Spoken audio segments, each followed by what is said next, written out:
Mysterious and omniscient power, forever indebted to your grace, restoring our divine essence with every breath we take. We give our love to you now, for you've given us another day. Standing in your glory, feel the darkness fade away.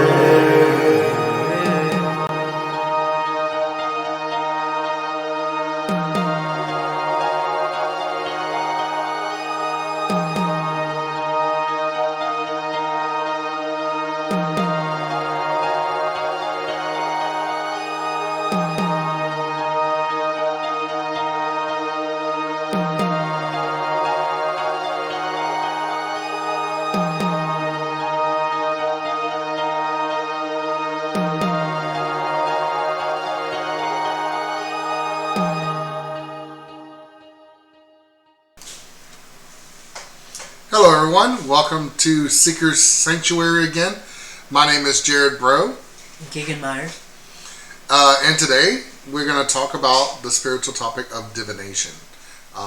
That's where we're going to start out. So if you're not familiar with our format so far, we kind of start out with a topic and we just kind of let it organically flow for a few minutes in our discussion. And we are definitely glad to have you join us. So we're talking about divination.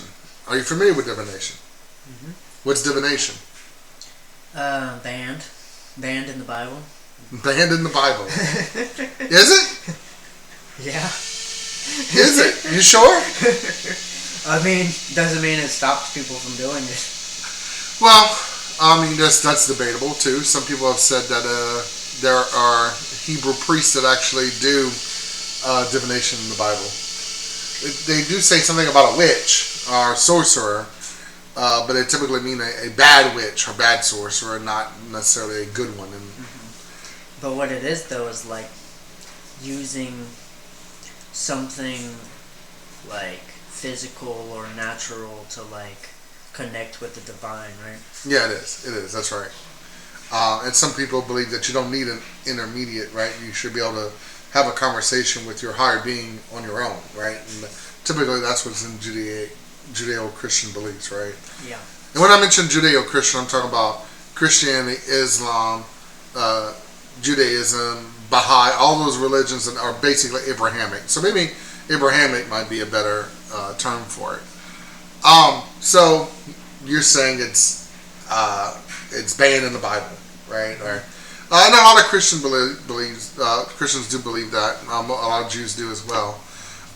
Definitely Muslims for sure. But I'm going to contradict what he just said, and I don't think it is. But of course, I'm of an Abrahamic faith personally, but I don't follow the Bible to that degree, should I say.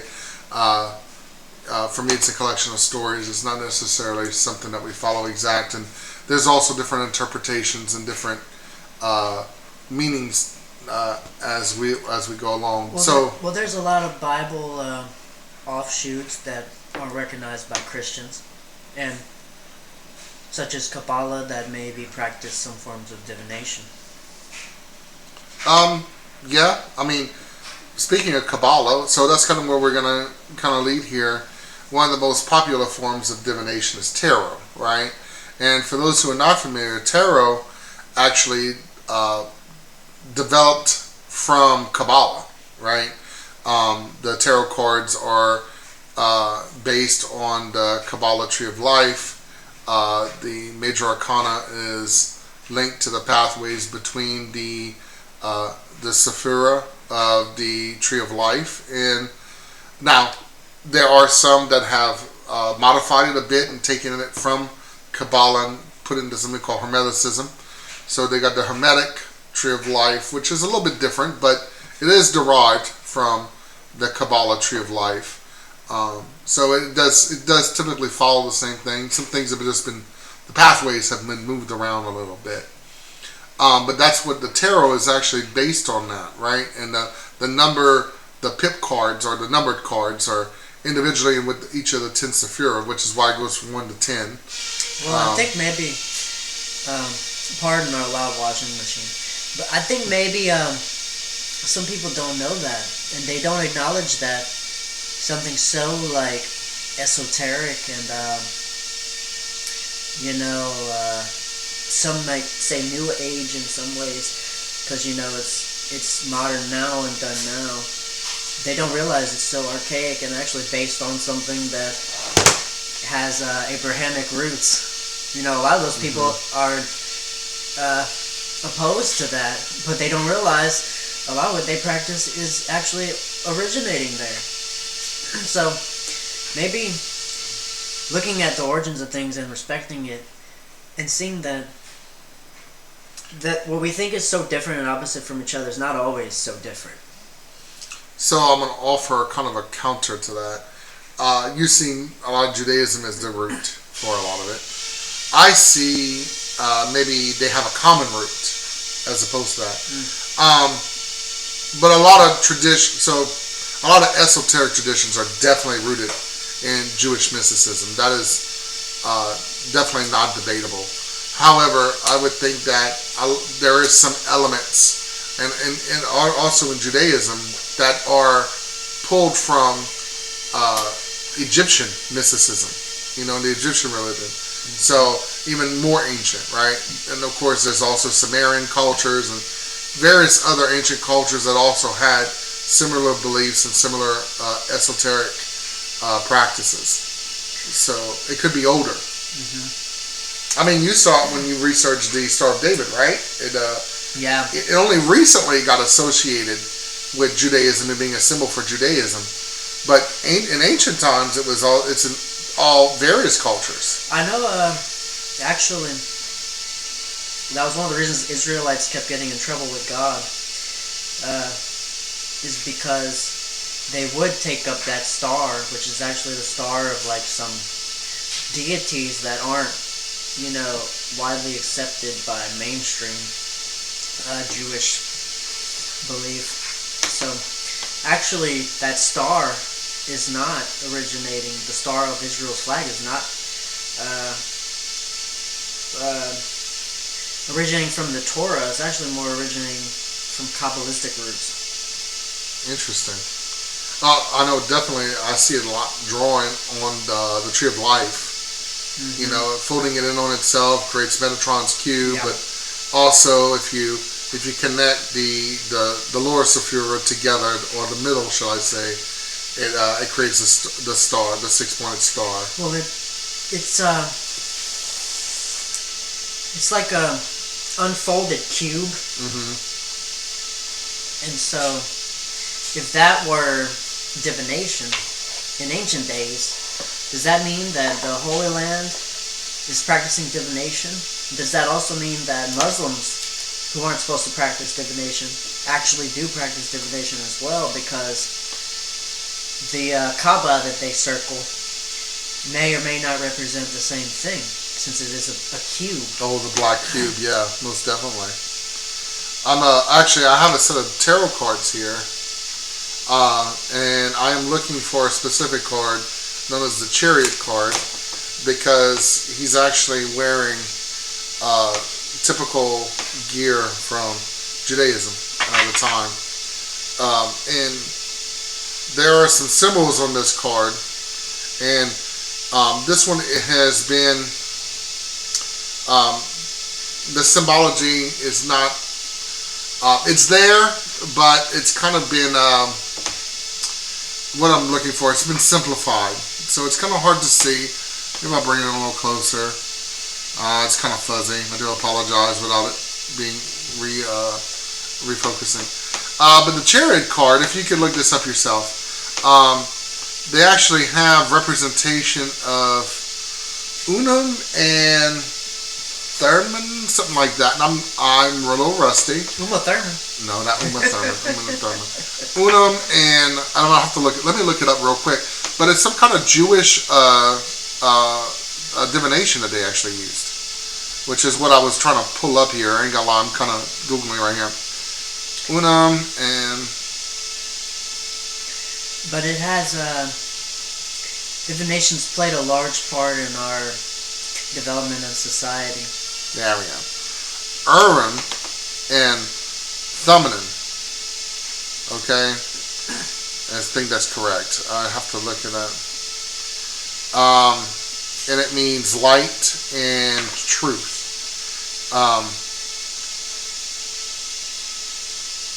I'd have to get into the... Yeah, see, some people have connected it to cleromancy, a type of divination by casting stones. So, and I know that the breastplate of a Jewish priest often had 12 stones, and each of those stones represented a tribe of Israel. And there was some kind of casting with those stones that was performed as well. So there is, I guess it depends on the right kind of divination, right? Because even a Catholic priest can technically perform divination in a sense. So, I mean, there's different types of divination. So, what we wanted to discuss, I know we kind of left off on a tangent here on discussing, is it in the Bible, is it acceptable or not? And we know most New Age people pick it up without a lot of foreknowledge on it. I'm going to read tarot cards, I'm going to learn how to, and how this card makes me feel. But it's a lot about, really understanding the symbolism behind these cards. And like I said, there's a lot of symbolism in these cards. They are connected to Kabbalah. They're connected to lots of things that has been, all these associations that have been done over time. But truly, what is divination? It is, like you said, a connection, some medium, using some medium to open a conversation with a deity or the divine some way, right? Some people believe that it's some kind of communication with God, the spirit realm or something. Or is it's some kind of, well, there's different modes of thought on what divination really is. Some people also believe it's just a psychological thing that allows us to find patterns and create our own. What's the word I can? Like soothsaying? No. Like when you look at different like when they read entrails of an animal, there's no book that says if it looks like this then it means this kind of thing. Right. Like you turn it more into like a psychic reading. It's like a psychic reading, but then again, you're looking for patterns that are familiar to you. It's kind of like looking into the clouds and seeing a face, or seeing a bunny rabbit, right? And that's what you're doing when you do this kind of divination. You're looking for a sign, some kind of omen in the spread or something like that. So they say that's kind of a divination. Even omens are divinations, right?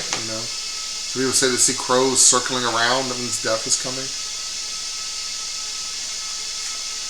Anything that communicates in the spiritual world could be some kind of divination. And it's, so long as it's using some kind of physical medium. So is it accurate? Does it happen? That's almost a question for psychology people. Yeah, because some people believe psychologically, like, are we just looking at patterns and the realizations that we come to are just, because we see certain patterns and we connect the dots, and sometimes it's, I read tarot, and who's to say that some of the reading isn't coming from me just looking at the other person's face and, as I'm giving them information and they're going, Well, you might, it may I'm acknowledging something you already know. It may be like a form of like analyzing, going into almost like you're doing like therapy in a way. Yes, there actually are psychologists and psychiatrists that use tarot cards, for example, in their practices, and not to be reading for divinatory purposes, shall I say, but it's more like, what do you see when you look at this card? Kind of like the ink blot test almost. So there's different schools of thought in how the divination works, right? Like it could be that it's purely psychological. It is maybe something that is making my hands move a certain way, putting them in a certain order, therefore they are going to read a certain way. Maybe it's some kind of strange inception that's given to me to say, hey, this is what it really means. And there could just be simply meaning and coincidence too. There is so it could just be coincidences, right? That's definitely another one. That's what Carl Jung said.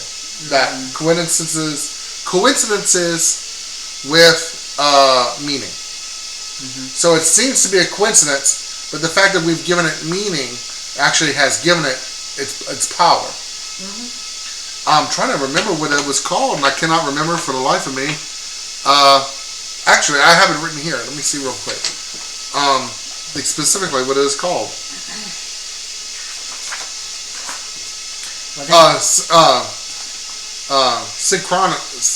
Synchronistic, yeah. Synchronistic. Oh goodness. I think, sorry for my stutter.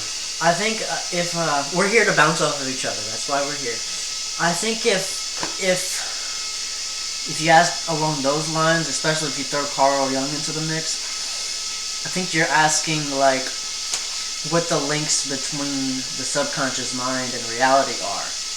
Because if tarot is pointing to something that's in the subconscious psyche, then we're asking how does that relate with divine or something manifesting in the physical realm. Maybe there's a link between a subconscious mind and reality. Maybe so. That's definitely getting into the psychic realm for sure.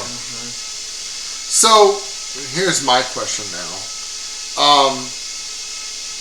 If truly divination works, let's say it's some kind of connection with the divine, you are however it works, right? If it's we're giving meaning. With your thinking previously, what does it mean if it works or not? If it's accessing subconscious mind and you're reading someone's expression and their body language and stuff like that, isn't that just as real as if it were some divine intervening thing?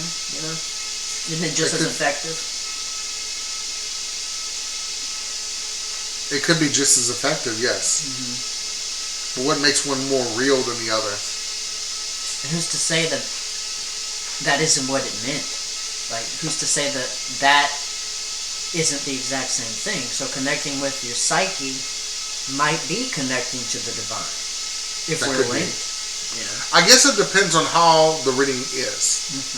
If it's reflective, which means you're going in and looking back at something and looking for a clearer meaning in it. But once you start getting into a predictive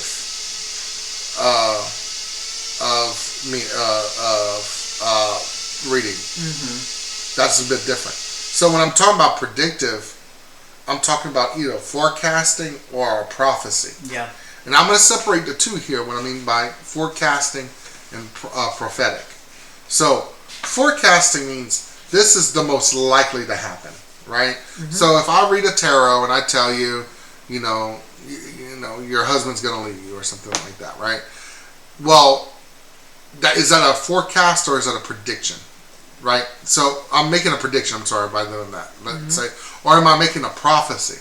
So maybe the cards led up to that, saying that, following these trends and all the other stuff you told me, it seems like, he seems like he's packing his bags. Or is it actually divinely inspired and giving me a glimpse of the future, and that's prophecy? Yeah, I think that's the important question. Is this information derived from context clues, or is it derived from actual divine, information? That's very, very important. So, forecasting and prophecy are, two completely different things there. And that kind of leads us is it divinely inspired or not? Truly. If we say, if it's just forecasting and we're constantly looking to trends, so are those just trends that we're giving meaning to? That we're seeing, again, when you're giving a tarot reading to someone, are you really just reading the cards? Or are you reading the person as well? I'm curious to know how you think personally when you do that. Well, I don't always read to a person either. Sometimes I read to someone that I'm not seeing. so I can't measure their reaction. Like, I can't look at them. Right? Yeah. Often too, I'll avoid eye contact if I'm talking to them. That way I'm not looking for that or that in their eyes. Yeah. At least. I also tend not to ask them what their question is. Typically, other than like, do you want to read on romance, finances, or something like that, I don't tell them, hey, I want to read on, is the husband leaving me, kind of thing. Leave that out. Just tell me you want a reading on romance, and I'll read on relationships for you. So I try to be vague to see what the cards are going to reveal, so without knowing too much information. Yeah. Because then I'll feel like I'm being led. So you're almost testing the act itself to like see, like, you're almost, every time you do it, you're almost testing it to see where the information's coming from. Yes. Yeah, I didn't want to be too forward into it, right? You don't want to go in knowing everything that's going on, because then there's no need for the divination at that point. And then you're just looking for spiritual advice from an advisor. Now, for me, tarot. So that makes me wonder: are people more likely to believe your advice if it's presented in a way like that, such as tarot? It depends on if they're acclimated to, right? And I would say if they are more spiritually acclimated, and if they are more of a New Age path, they're going to believe, I think, the tarot more than they will just, a stranger telling them what they need to hear. Yeah. Because it's coming from it seems they like, believe it's coming from God and not from you. Whether it might be spiritual. Coming from you, but that's not up to them to believe that or not, Yeah, because tarot, and that's the other type of reading, it could be very reflective, right? And that's what we discussed before, that it could be just, looking at something in the past in a different situation. It could be in the current or the past. Is reflective, right? Either something that has happened or that is happening, and it's kind of looking for deeper meaning into it. But if you're trying to predict the future, again, you're either looking at forecasting or prophecy, right? And you're discerning, like, that's what we're discussing here, is which one is we really doing? So it's kind of like your beliefs, right? And some people do believe that when they're literally God is, or whatever spirit they believe is moving their hands and giving these, whispering in their ear these meanings of these cards as they're being presented. That the cards are literally just a representation of what's being of the divine coming through.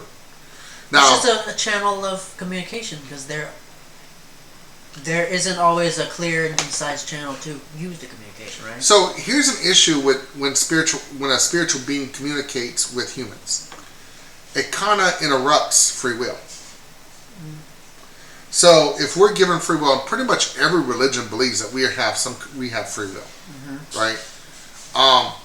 Now, me personally, I don't believe we do, and that's another story for another day. I think might be another topic. Definitely another topic that I personally do not believe in free will. That's our next topic. Yeah, I think that's a really good debate, actually, free will. So I personally do not believe we have free will, and I think that we are driven by spirit. Now, I have come to this over time. I used to believe that we had free will, but and when I believed that we had other free will, the only way that the spirit realm could communicate with us is by using some form of chance. And that's where this kind of comes off. Like, if you notice, every type of divination is based on some chance, rolling of a dice, throwing some stones on and how they roll, cards being thrown, everything that we use for gambling, ironically. It all is a game of chance. So when you're reading into the meanings of this chance, it's then based on the probability of it happening, right? And it's just one possible future of many possible futures.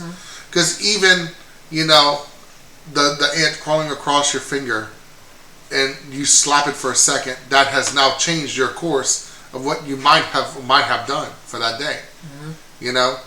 Like the butterfly effect. Yeah, exactly, the butterfly effect. That's exactly what it is. Little small changes, no matter how minute you may think they are, have huge repercussions, even in what we consider like the quantum realm of different realities, right? Just saying the wrong word at the wrong moment, or any word. Each choice may spawn a new reality. It's not even just choices. It's a choice of blinking. Yeah. You know, would I blink now or I blink 2 seconds later? Mm-hmm. That has now diverged into different realities. Mm-hmm. So every little thing is a different reality. So when we do a reading, some kind of reading, divinatory reading, which reality are we reading? Which possible future is it we actually reading on?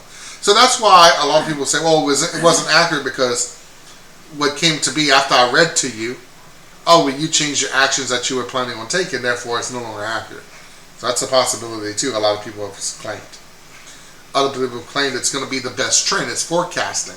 It's based on all the data, based on the spirit saying, hey, you know, because you've done this, this, and this, I'm going to give this reading. You know, I'm going to make these things fall in this place, saying it's that. You know, so again, it kind of goes into your spiritual beliefs. Now, you can use divination for lots of things too, right? Like, you're not just using it to communicate with the divine. Some people use it to communicate with divine, right? Like, I need to talk to God, or I need to talk to my God, or, you know, whatever deity or some spirit you want to talk to grandma who passed away. You know, they bust out the Ouija board. That's a type of divination. So it's not only some kind of spiritual communication, there's other ways that people use it. Mm-hmm. Some people use it for self-development. Like, some people use it for creative ideas. Well, I mean, you brought up Ouija board. Wouldn't you say some people even use it for entertainment? Entertainment. By the way, we do use it for entertainment because other than that, it is illegal in some states. Unless it's used for spiritual counseling and you're a minister. Make sure you're a minister. Make sure you have a license before you go practice any sort of medicine on people. That's what we're trying to say. Oh, that too, you know. Right? But you can use it to plan things out too. Like, some people use tarot like to help them make let's say you have a hard decision to make. You really can't make a decision. Could be what you want to eat for tonight. Some people will throw some cards down and say, oh, well, there we go. It's made the decision for me. That's what it's meant to be. This is inspiration. Mm-hmm. Some people may pull a card and just meditate on something. Let's say you don't know what you want to, you know, want to focus on. Pull a random card, let's look at it. Oh, okay, we'll look on that. Mm-hmm. And most people that believe in a tarot or believe in divination will say it's because it was meant to be. Mm-hmm. I think that's all a matter of what path you're coming from, what background you come from, what religions you sympathize with, and can't really give a clear yes or no on that. Yeah, I agree. A lot of what we just discussed, and I'm going to do a little product placement here, actually comes from the very first lesson of my book. So I wrote a book called Ace of Cards. It is on learning to read the tarot, and it is divided into 22 lessons and worksheets and so forth, like a real textbook that you'd receive in school. And the first lesson is actually talking about dispelling myths of divination and tarot, and talking about the different modalities of reading tarot, and you know what we just discussed today, primarily like all the different ways you can read tarot and what's it used for. It's not for some people believe it's the work of Satan, and what it is not. Now he may believe it's the work of Satan, but I don't. I don't.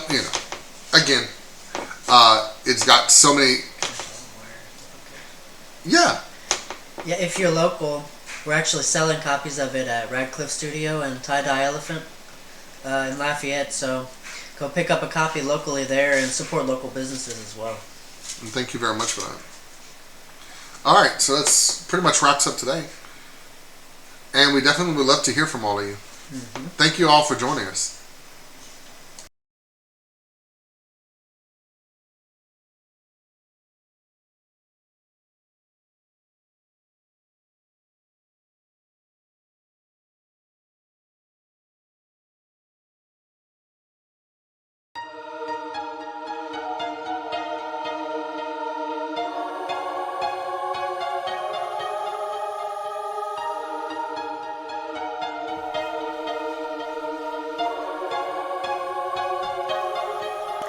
Mysterious and omniscient power, forever indebted to your grace, restoring our divine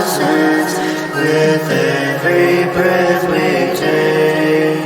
We give our love to you now, for you've given us another day. Standing in your glory, feel the darkness fade away.